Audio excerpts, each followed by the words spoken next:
Mic check. There we mic check. Mic check. Okay.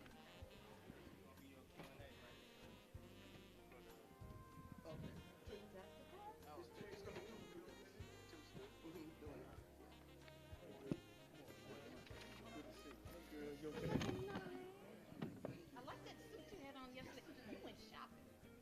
Somebody been in. Yeah, you had a nice little blue. Did you like that blue shirt? Yeah, sure. I said, oh, I like that. You look pretty good, didn't it? And And handsome? Jodeci type. I was like, go ahead, look around. Okay, so you know Park Duval just got that 4.8 million from Mackenzie Scott. Who did? Park Duval, How much? 4.8 million. Wow. The guy who is his marketing person, who has kind of helped with the process, wants to meet with you. Because I've been telling him Simmons is trying to turn it off. It's off. What does Simmons need to do to be in a bind?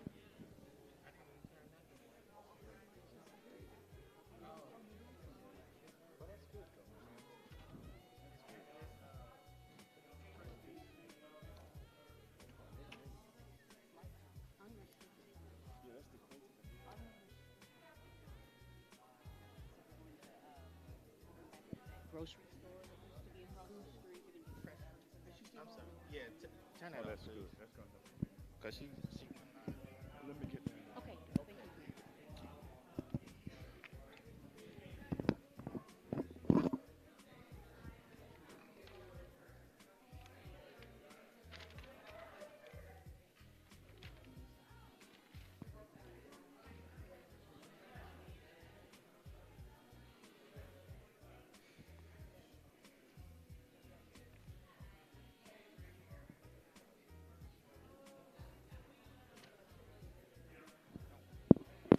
I had to turn it off. Don't say that. Oh, okay. So it was still on? Yeah, I'm gonna go upstairs and turn it off. To them. Okay. No, I'm not gonna say that yet. Okay.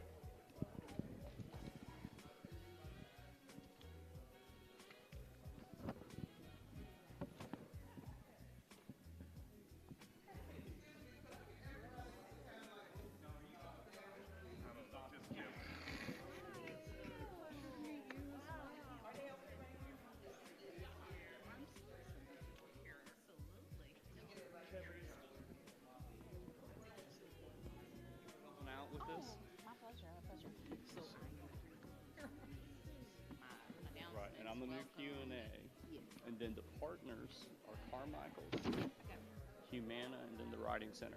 And with the Writing Center, that's Jesse Lucas or Christian Lucas. Christian. Sorry, Okay. Jesse Lucas is someone in Fifth Ward, Okay. but Okay. Christian. Christian Lucas. Okay. Let me see if I can find me a pen.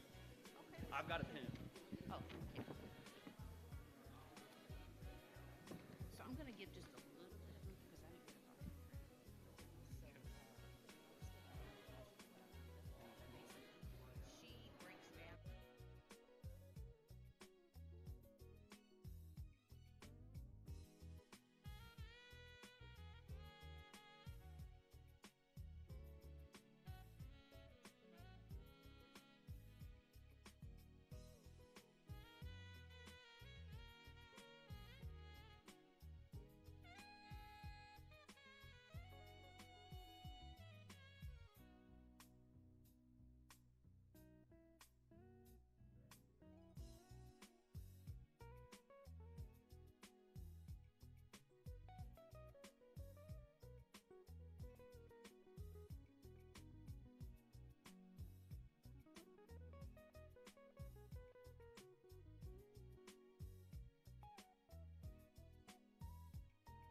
afternoon, and we're so glad that you decided to join us for the West Louisville Forum Solutions for Urban America.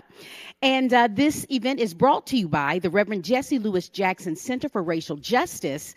And also, we could not do this without our phenomenal sponsors. So let me go ahead and shout out our sponsors. We've got Humana in the house. I see some Humana people over there. That's what I'm talking about. Hi, Humana. Carmichael Bookstore, also a wonderful partner, Carmichael's. And, of course, Simmons College Writing Center, Mr. Christian Lucas. Miss Christian Lucas. Hey, Miss Christian. We want to thank all of our sponsors. And, again, we thank everyone for joining us this afternoon for such a, this is going to be really interesting conversation. But before we get started, let me go ahead and do a couple of announcements. But real quick, I have got to shout out the Falcons. What a homecoming it was this past weekend. I tell you, big shout outs to everyone who made it such a wonderful, wonderful event. We thank everybody for coming out and participating in all the activities. So here are some things that are coming up. Coming up on tomorrow, chapel service at 11 a.m. Please take part and be in attendance if you can. And then the Lady Falcons will be taking on Brescia University at the Family Life Center tomorrow at 7 p.m. So if you can make it, please come on out and please wear your Falcons gear. November 15th, MSMS Open House will be taking place. And then on November 17th, Early Childhood Education Open House will be taking place as well. And then November 29th, it's our Founders Day. We are going to celebrate when this wonderful institution was founded. So go ahead and make a note of all of these announcements, and let's get ready to get into our conversation. Hey, coming up today, we are having a discussion on microactivism with author Omkari Williams, and she's the author of the book Microactivism: How You Can Make a Difference in the World. Moderating this discussion will be Professor Joel Goza, and he's Professor of Ethics and Director of Academic Partnerships here at Simmons College. So I want you to picture this. Think about 2020, when we are all embroiled in the midst of a pandemic, but also a racial social uprising. A lot of people try to figure out where their place would be at. How do I take part? If I'm not a person that is used to marching, how can I make a difference? And that's what Ms. Omkari is going to talk about, how you can find the way you can find an archetype for the way you can be an activist. And so this is going to be a necessary conversation, a very timely conversation, and she's going to help you find out your activist archetype. So without further ado, everybody, first let's show love for our very own Professor Joe Goza. Good afternoon. I know you're going to bring it today, so we can't wait for you. And everybody, show some love. Give a warm Louisville and Simmons welcome for author Omkari Williams.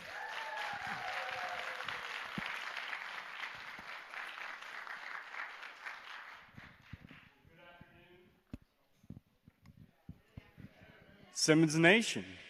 There we go. So excited to be here. I have been looking forward to this event for months now. So excited to have Humana in the room. If you came with Humana and you didn't know it, let me tell you, you are a part of Simmons Nation.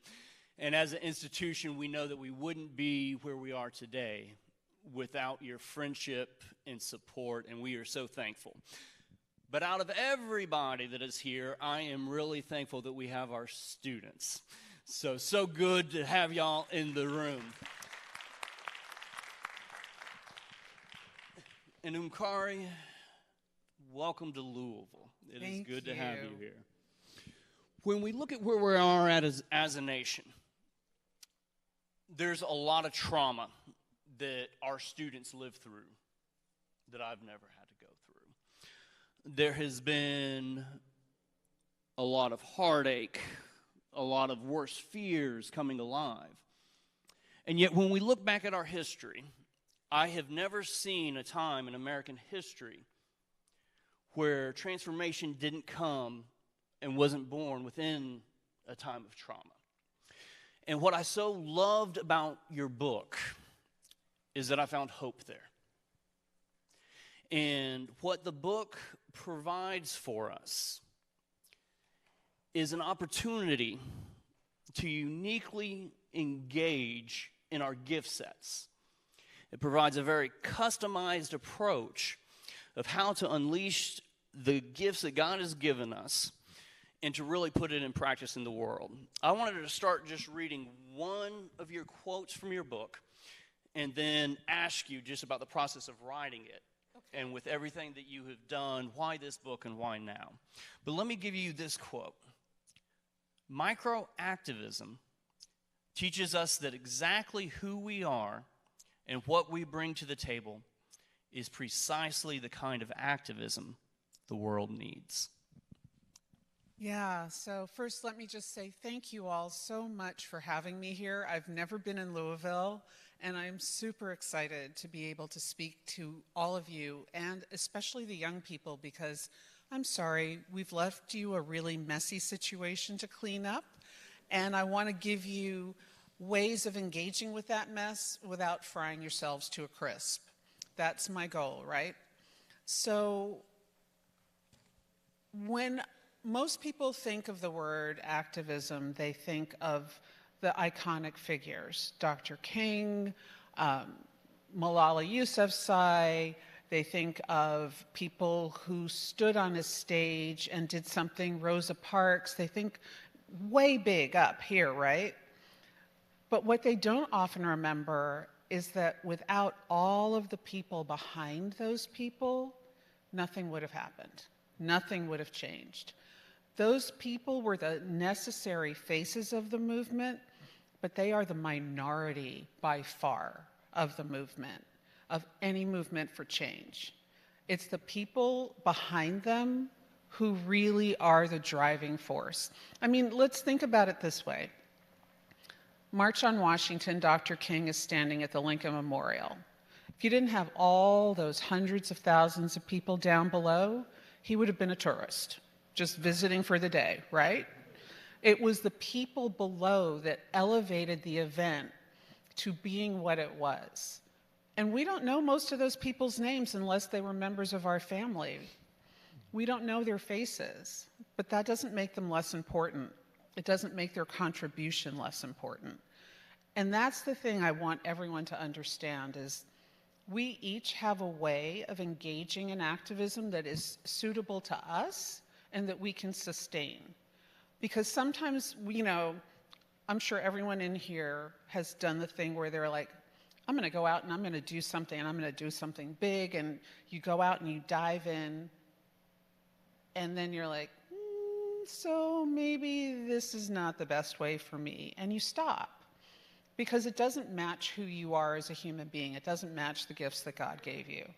Does anyone in here relate to that? Anyone in here had that experience? I see some hands going up.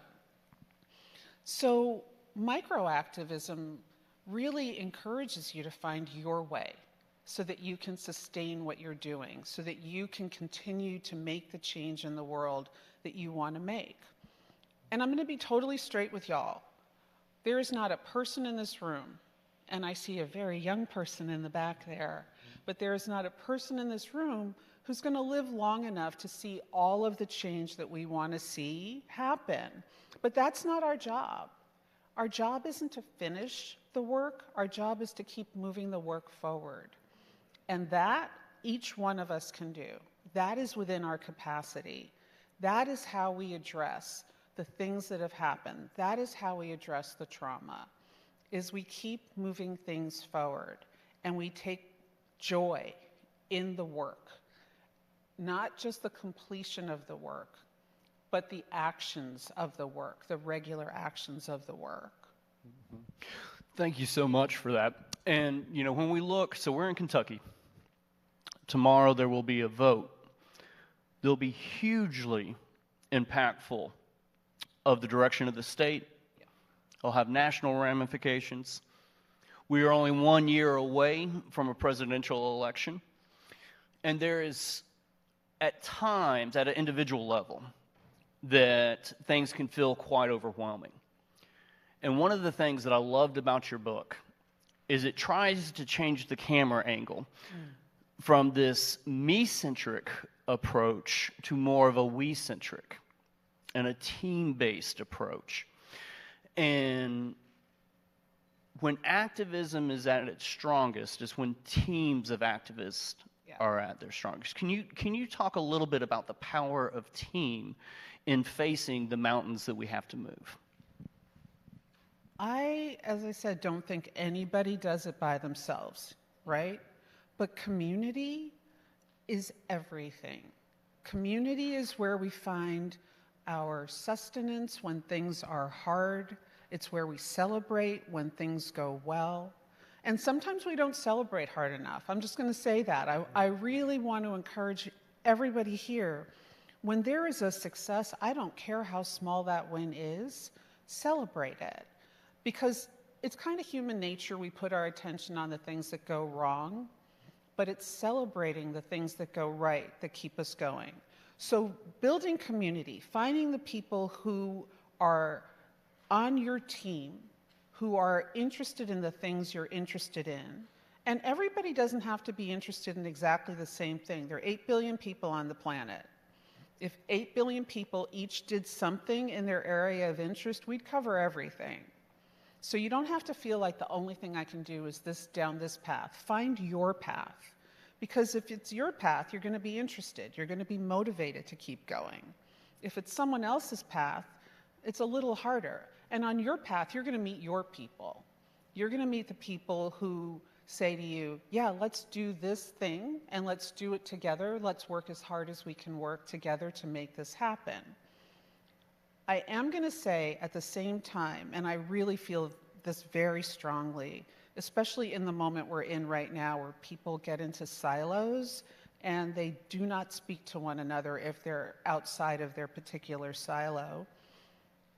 If you are in a community where no one ever disagrees with anyone else about the direction or the way to do something or where you should be putting your energy, and I mean in a respectful way, but dissent, normal dissent, if you're in something like that, that's not a community, that's a cult. And you need to be looking for people who are going to challenge you, who are going to make you think critically, who are going to say, well, I see why you think it should be this way. This is what I think. Where do we overlap? Where can we find a way forward together? You don't want to just be in an echo chamber because it doesn't help anybody. And it actually creates more dissension in the world than it cures. So we need to be thinking critically. We need to be more generous with other people.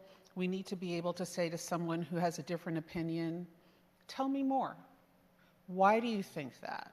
I want to understand, and then see where we can match up and go forward from there. And if I have time, I'll just give you a brief example.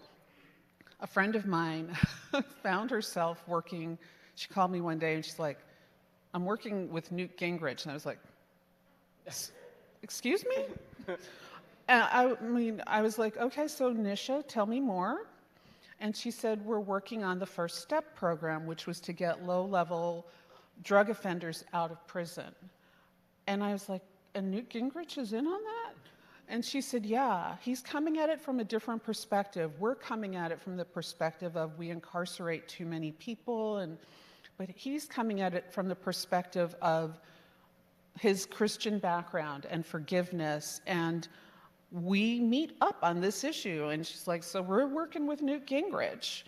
And I was like, okay, that is really cool. She said it may never happen again, but we got 30,000 people out of prison, and that was a huge success. I mean, honestly, when she first told me that, you could have knocked me over with a feather. I was like, whoa. But that is, when I thought about it, exactly what we want to be doing. We want to be finding allies for the things that we care about, even if it's just one thing. If you can make that kind of difference, that's huge. It certainly was huge to those 30,000 people and their families. So you're talking about impacting so many lives in a positive way.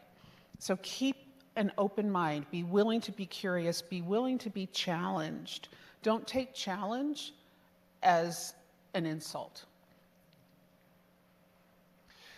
So when I think about where I was when I was in my student's place within a college classroom, I never could imagine being as old as I am today. Well, you're really old. A little bit over 20. And one of the things that I loved about your book is that you weren't trying to produce a miracle season. What you were really trying to equip our students to do is to engage for a lifetime. Yep. And I wanted to share one other quote from your book that I found so powerful. It said, "The point of self-care isn't that it feels good. It is that self-care builds resilience. True self-care expands our capacity to respond to the things that are challenging in our lives. True self-care encompasses our body, mind, and spirit, and allows us to experience ourselves as connected to the larger whole." So could you give us some of the experiences that made this an emphasis for you, whether that was experiences of seeing people burn out or seeing people really make a transformational impact, but at a different timeline than sometimes we allow ourselves? It was actually a couple of different things. One of the things was there are a number of profiles in the book of various activists, and when I was asking them questions and I would ask them about self-care, their initial response was, "Ugh, it's so commodified." And I thought, yeah, it is. And we misunderstand what it really is. But I said to them, I'm including this question because it is commodified and we need to shift out of that whole thing. And let me just be honest, I am saying that as someone who will never say no to a mani-pedi. I will never say no. But that's like the smallest piece of self-care. For me, self-care are the practices, whether as individuals or with one other friend or in community, that allow us to keep going. So contrary to what most people think, I am a real introvert. For me, self-care is time alone. For me, self-care is sitting on the couch and reading a book and having a cup of tea and just quiet time. I turn off my phone. I don't engage with the outside world. That allows me to build the resilience to go out and do other things in the world. For other people, it is time with their community. It is time with their friends and family. It is time with whomever. For other people, it's physical exercise. I mean, these are really simple practices, but it's important to know what restores you. And each of us is different, and we need to respect that for ourselves and for other people, because this work is hard work, and it is really easy to wind up feeling like you just are a crispy critter. Nobody needs to get there.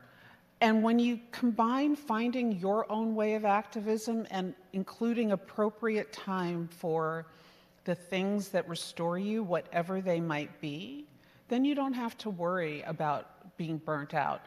Also, you do want, I mean, even I as an introvert, I do have community, because sometimes community are the ones who are saying, you may not notice this, but you're coming up against your wall. I can see this for you. So let's let you back down a little bit. We're going to pick up the slack for you.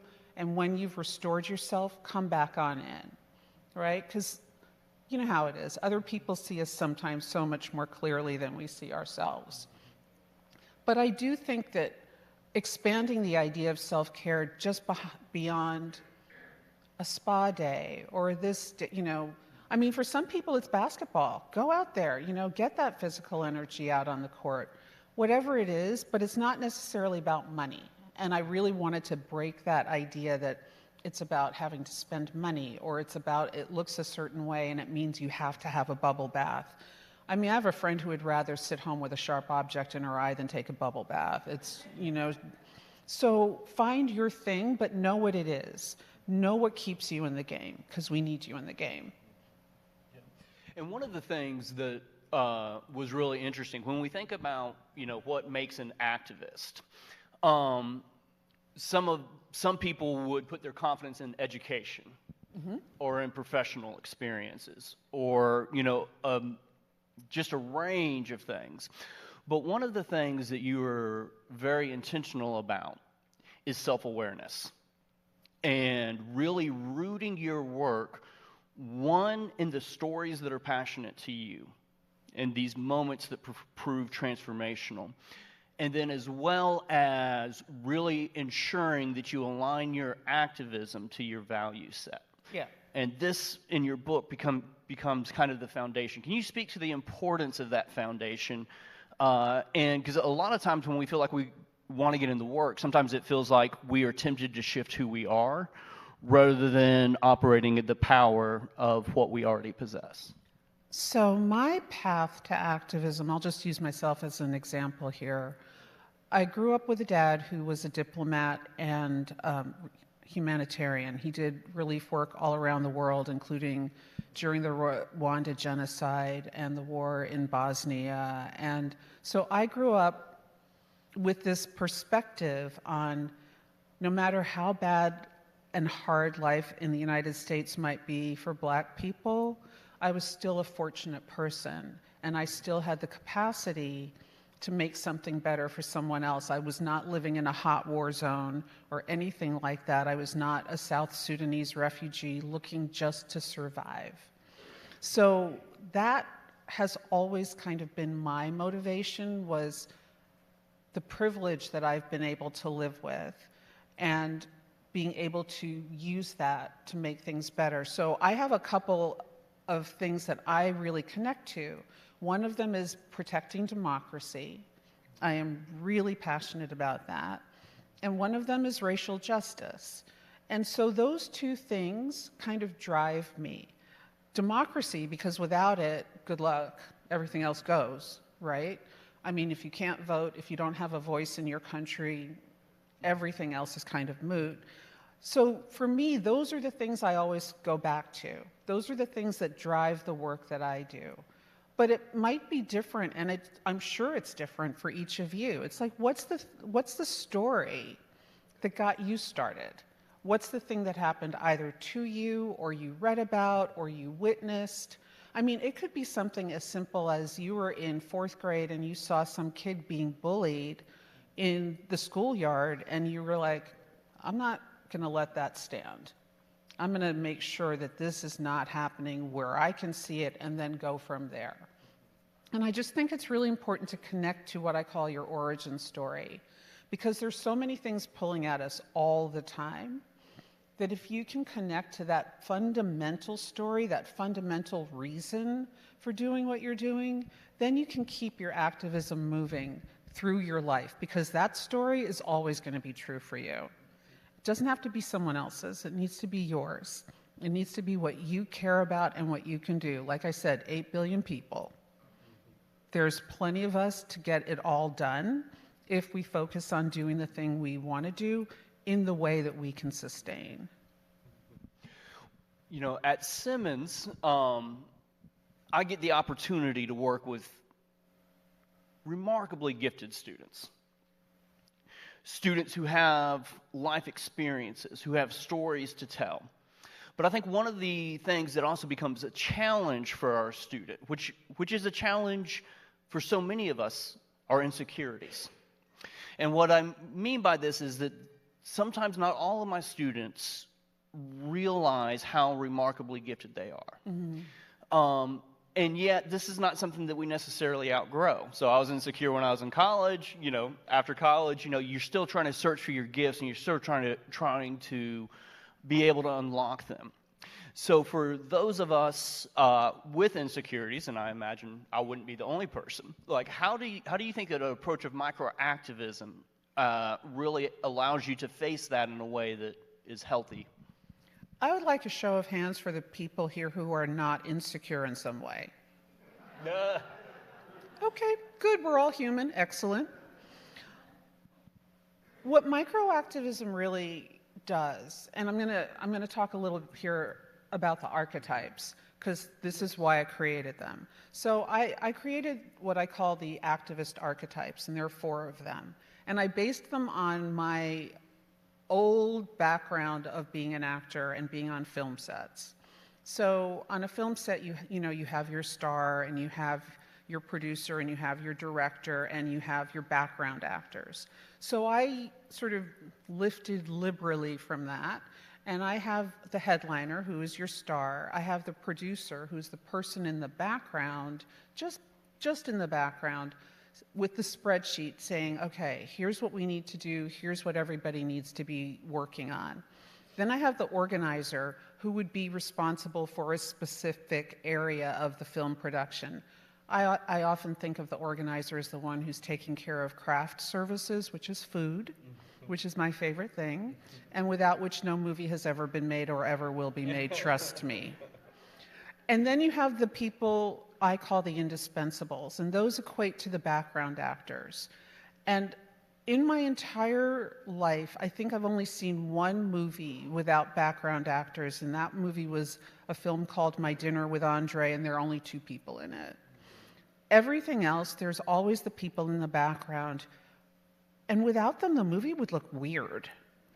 So the indispensables in activism are the people who say, no, I don't want to be seen. I'm just going to stuff envelopes in the back office. I'm going to make sure there's coffee in the break room. I'm going to make sure there's toilet paper. I'm going to do the Xeroxing so people know where the march route is. I'm going to do all of the things that need doing way in the background, that without which, good luck. Everything falls apart. And actually, the truth is, without any of those 4 things, everything falls apart. You need the people way in the background. You need the people who are overseeing a specific project. You need the person who's looking at the big picture and has everything. And you need the person who's the face of the movement. Every single one of those is important, and every single person in here fits into one or maybe sometimes crossover categories. But in there, you can find yourself. You can find your role. And finding that role means you can keep going, because you're not going to try and turn yourself into someone you're not. Yeah, absolutely. And, the Apostle Paul was a complicated person on many fronts, right? But one of the things that I always loved about his writing was his idea that the body of Christ is a body, and that people play their roles, and that it is through people playing their roles, and they are all equally important, that things actually move and things actually get done.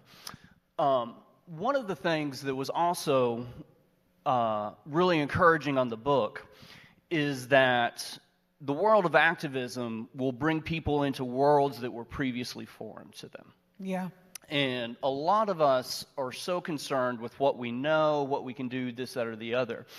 But one of the superpowers that you try to highlight for activism isn't necessarily what you know, but it is how curious you are. Can you talk a little bit about the role of curiosity in the work that is before us? Yeah, I mean, as I said before, and I don't think I said it this way, but my 3 favorite words are tell me more. Because from that perspective, A, we ourselves are open, and B, the people we're speaking to, whether they like us or not, or agree with us or not, if you say to someone and you seriously mean tell me more, you've just opened up a whole conversation that would never have happened otherwise, right? So curiosity about another person, about what they're interested in, about ways of thinking that are not our ways. I mean, I don't know if you've had this experience, but I know I have had times where I get an idea in my head and I'm thinking, oh, that is such a good idea. And then I go and I tell someone, and as I hear myself saying it, I'm like, oh, no, that's never going to work, right?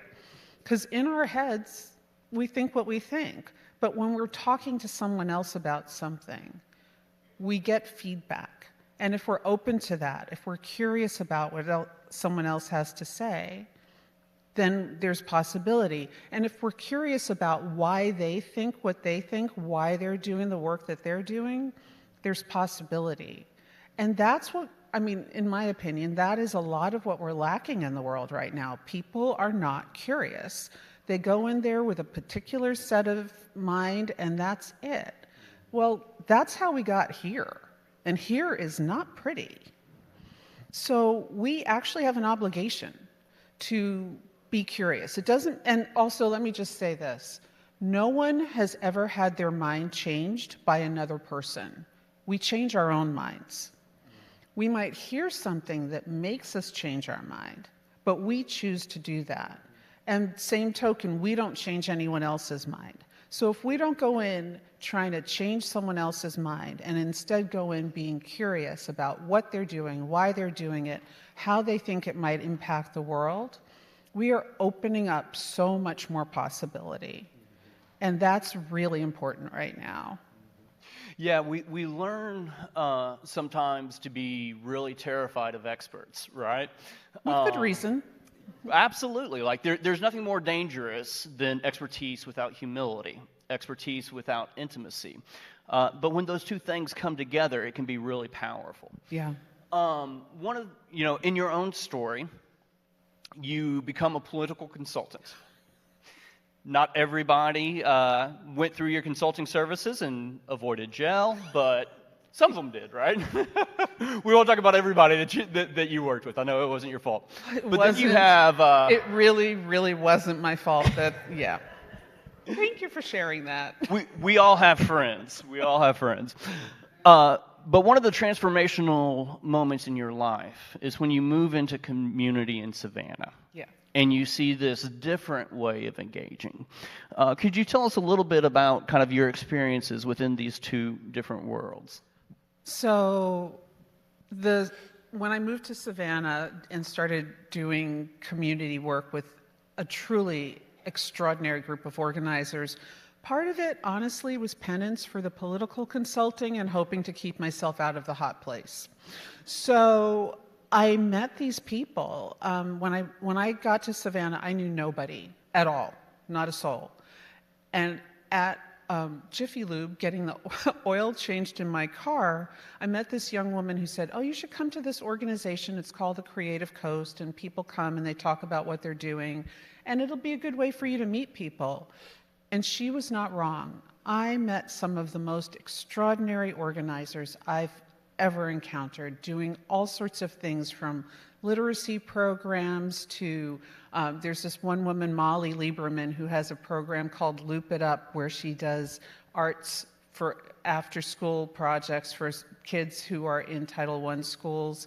I mean, there's so many people doing such incredible work there. And it showed me a range of activism that I, coming from Manhattan, hadn't really experienced.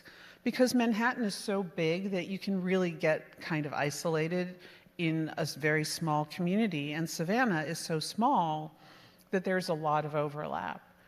And I realized a couple of things. I'm an arrogant New Yorker. I am working on that. It's a little hard when everyone tells you that this is the center of the universe. But, a little more humility is a good thing. And the dedication of people in their own communities is so powerful. One thing I really, really believe is that in our activist work, no matter what it is, we should start close in.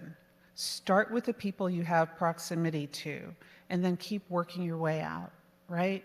So you have proximity to one person, they have proximity to somebody else. Just keep working your way out and stay in community, stay connected.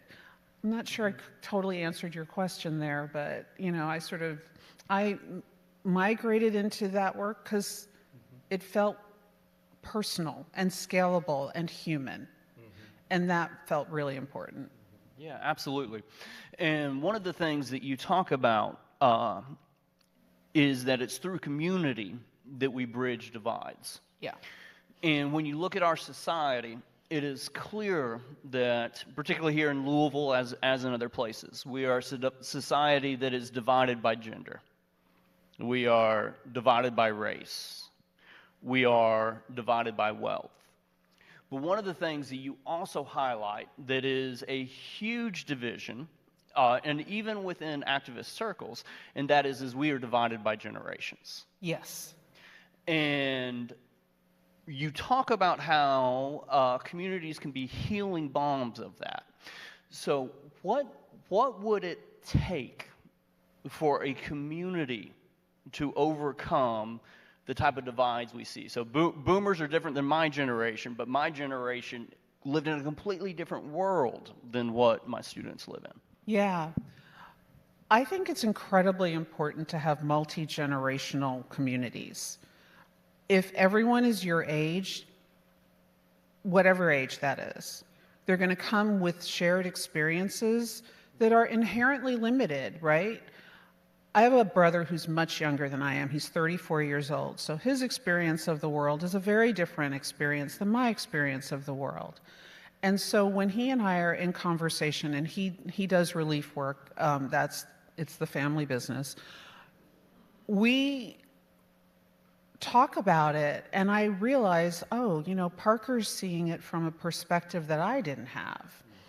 And so we talk about that a lot, about how important it is to have cross-generational communities, and it's why I'm so excited when there are young people and older people in the groups that I'm speaking to, because I think that there's so much wisdom in each stage of life.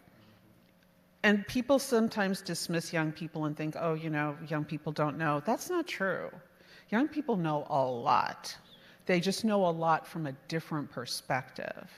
And we need to be open to that. And young people need to not dismiss older people by oh, well, you're just old. Yeah, we may be old, but we've lived through a lot. So there's something we have to offer as well.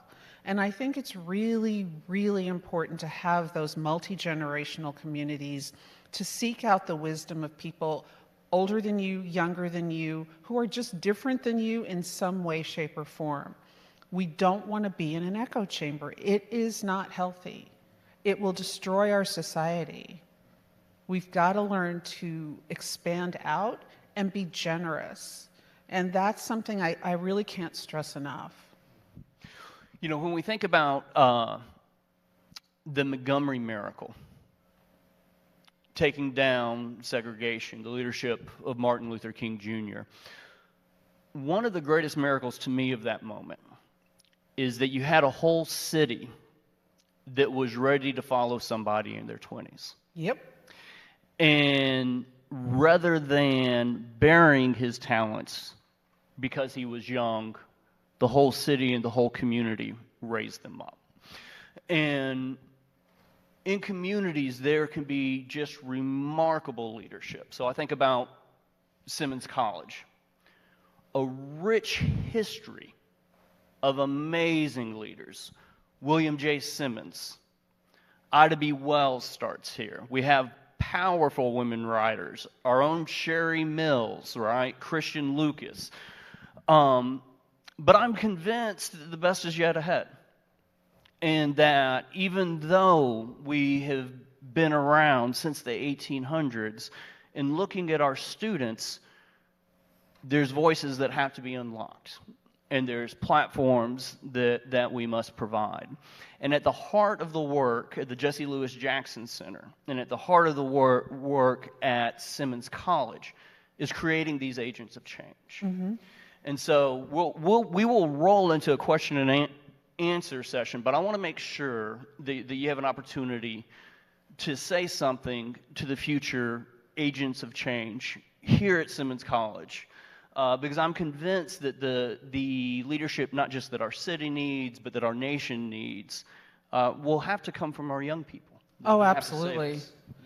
So first off, sorry. Really seriously sorry about the mess we're leaving you. It is very unfortunate, but each generation has its challenges, and this one, unfortunately, is yours. So if I were a young person now, what I would do is I would really lean in. I would lean into my personal strengths. I would lean into the strengths of my community and my friends. I would I would fight hard for my friends to make their voices heard, even if they don't think their voices are worth hearing. I would say, you know what? No, that's not okay with me. You need to speak up because what you're saying impacts me, and I know there are other people who need to hear your voice. I mean, you know, think of it this way. People write books on the same subject all the time, but there are going to be books that land for you and books that do not land for you. We need the distinctive voices because those voices are going to speak to different segments of the population. They're going to speak to different people. So not using your voice is kind of feels like, don't be selfish over there, you know? Be brave, take a risk, and trust that there are people out there who need to hear what you have to say and can only hear it the way you're saying it. So whatever using your voice looks like, I mean, it might be writing, it might be speaking out in public, it might be just one-to-one conversations with different people, it might be art, it might be music, it might be dance. Use your voice however you can to tell the stories that are important to you. Use your voice however you can to communicate to people so that they can be inspired to use their voices to make positive change in the world. It is human nature to focus on the negative. It is human nature to focus on the loud, angry, squeaky voices. We can push back against that by really elevating the voices of positive change, really elevating the voices of love, really elevating the voices of connection. It is going to take us doing that, all of us, to sort of drown out the small percentage of loud people. You know, it's like when you were in school and the whole class was good and there was that one kid who always made us all wind up paying for whatever silly thing they did. That is the nature of being human, but we can push back against that, and that is up to you. You gotta stand there in your strengths, in your power, and take your space. Take your space. And don't allow the traumas that you've been through to reduce your goals. Absolutely. I mean, look, there is no generation that doesn't have trauma. There is no generation that doesn't have multiple traumas. And it doesn't mean that any generation's traumas are worse or less than anyone else's. They are ours. That's not the reason to stay silent. You know, and it's also not how we work through our trauma. We work through our trauma by using our voices, by not keeping it all inside. So just keep going, don't stop. Keep going, do not stop.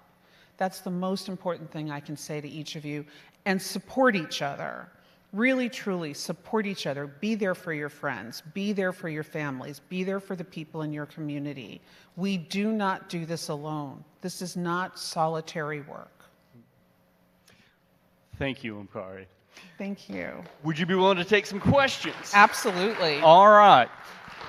We will open up the floor. We have a few minutes for questions and answers. We have some wonderful Simmons students who are going to help us with the mic. But if you have a question for us, this is where we move from being a spectator to a participant. Just raise your hand and we will bring a mic to you. Christian Lucas, right here in the first row.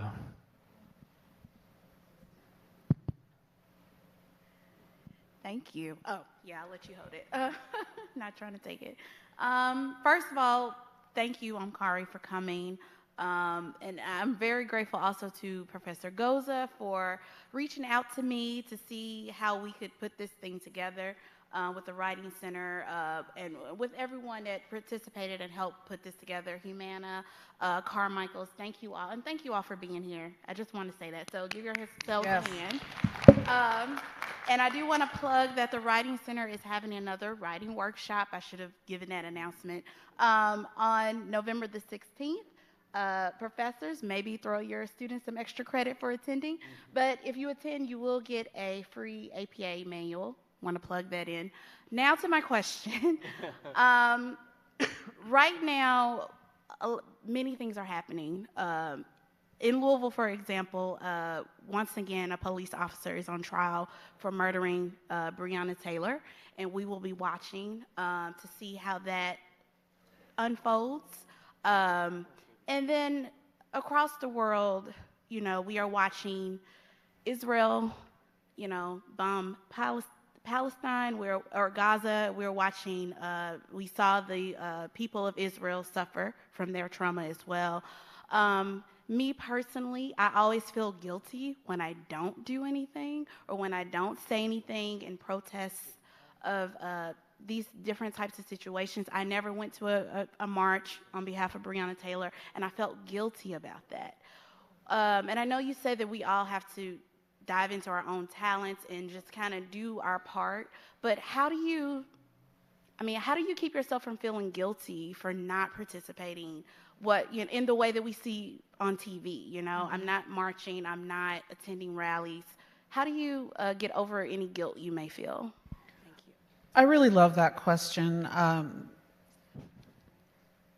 I think that partly because of social media, which I personally think is a tool of the devil, we are pushed to say, you have to comment on this, you have to do this, you have to do that. And it doesn't take into account who you are. I'm just going to say straight up, I have never been to a march in my life. Never. It is not my thing. It makes me deeply uncomfortable. I am not someone who wants to be surrounded by a ton of people. That does not mean I do not care. And so I participate in other ways. I also have said very, very little on social media about the current situation with Israel and Gaza. I have very strong opinions about it. I personally believe that innocence on both sides should be protected at all costs, and that if it were up to me, the Israeli government and Hamas would go somewhere and duke it out and leave everybody else alone, right? But I don't need to add my voice to the thing on social media just to be seen as adding my voice. Social media is so performative right now that you feel like if you don't say something, people are going to come at you for not saying something. If you do say something, they're going to come at you for saying something. It's kind of a no-win situation. I think what matters is being clear in your own heart about what you can do. Maybe you want to write a considered letter to the editor. Maybe you just want to have a conversation with a friend where you get to talk out the complexities of something. It is not about showing up in public necessarily. It can be, but it doesn't have to be. If that's not your thing, that is not your thing, and that is fine. I have a friend who does not go to marches. What she does is she writes postcards to voters regularly, and she's a really gifted artist, so she decorates them. She draws things on them, so when people get them in their mailbox, they're like, oh, what is this really pretty thing? Oh, there's an election coming up in my area. And she's never telling anyone who to vote for. She's just telling them there's an election coming up for this position. Please participate. That's her thing. She's never going to show up at a march. She's still an activist. She's still doing the work that she can be doing. Activist and action have the same root. So you get to decide what your action is, and don't listen to those voices that say it has to look this way or you're not doing enough. That's just not true.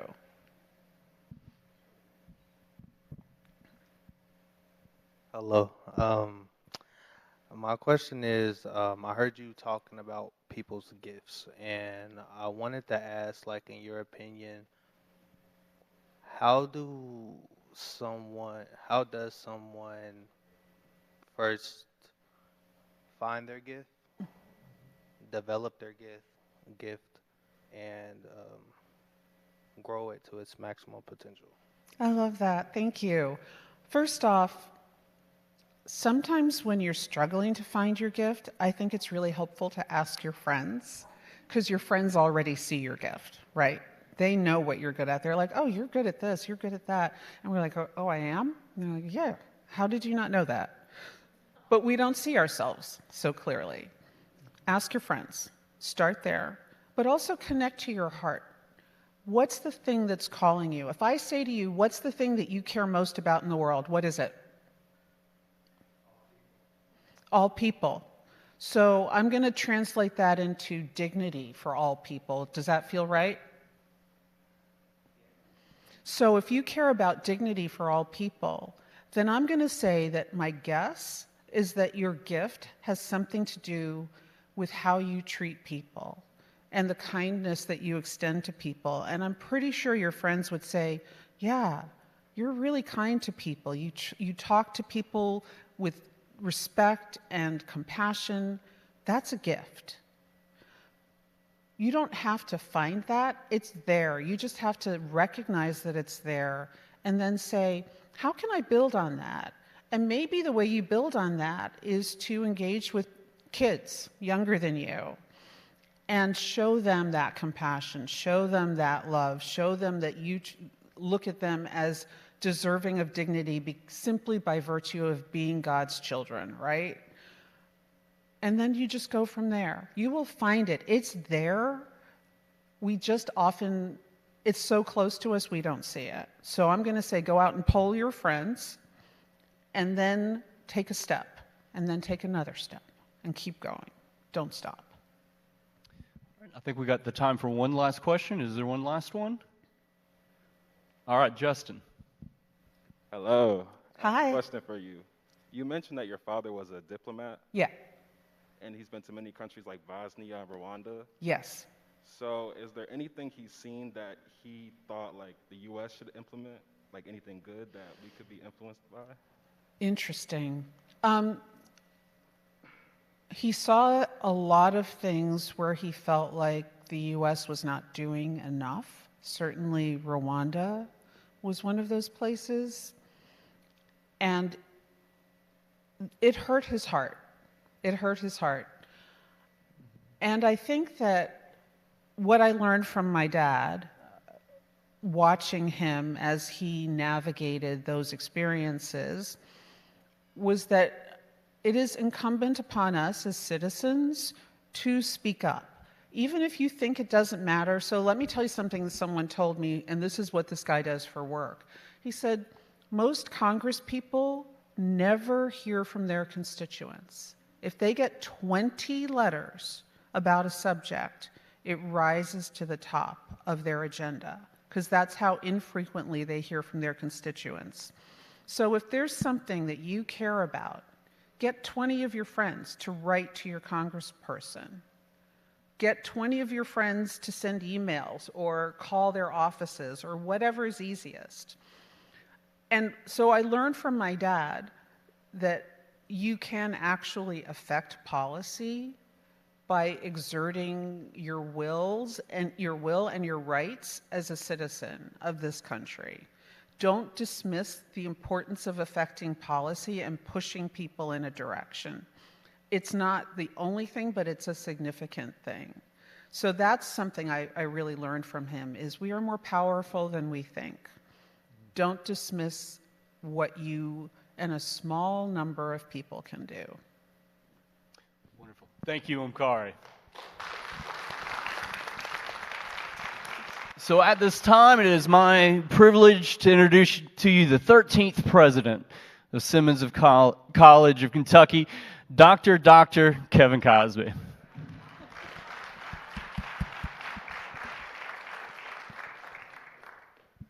What a liberating presentation.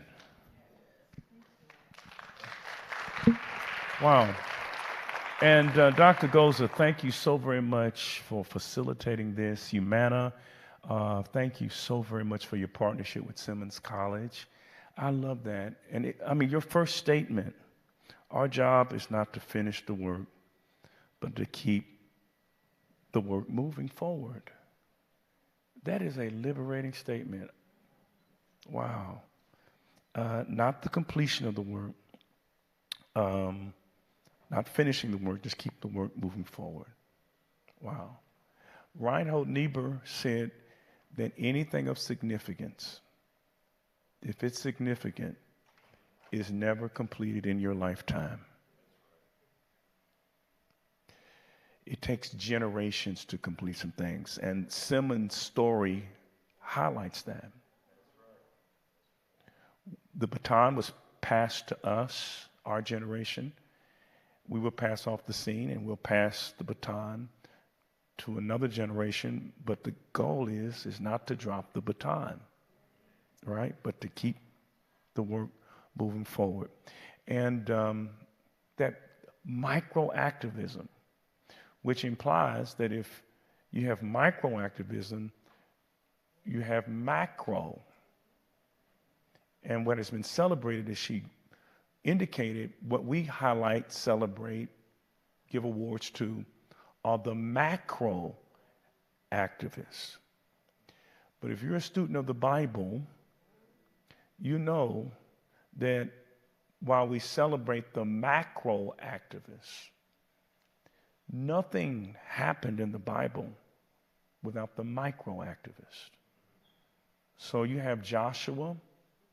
He's a macro activist. A book is named after him, the book of Joshua. But when those walls came tumbling down, it was the micro activists who walked around the walls of Jericho. And if they had not walked around the walls of Jericho, then those walls would not have come down. The Apostle Paul was saved in the book of Acts chapter 9. They were trying to kill him. But there's some anonymous people who found a basket, put him in the basket, lowered him down the wall with ropes. Now we know about Paul, but who made the basket? Who made the ropes? And they did not know that when they made those ropes, that those ropes were going to be used to lower the man who perhaps from the Christian faith is second in influence only to Jesus Christ. And we don't know their name, but they were micro activists. Merv Griffin, you don't know who he is. I don't know who he is. But Merv Griffin, but you can go on YouTube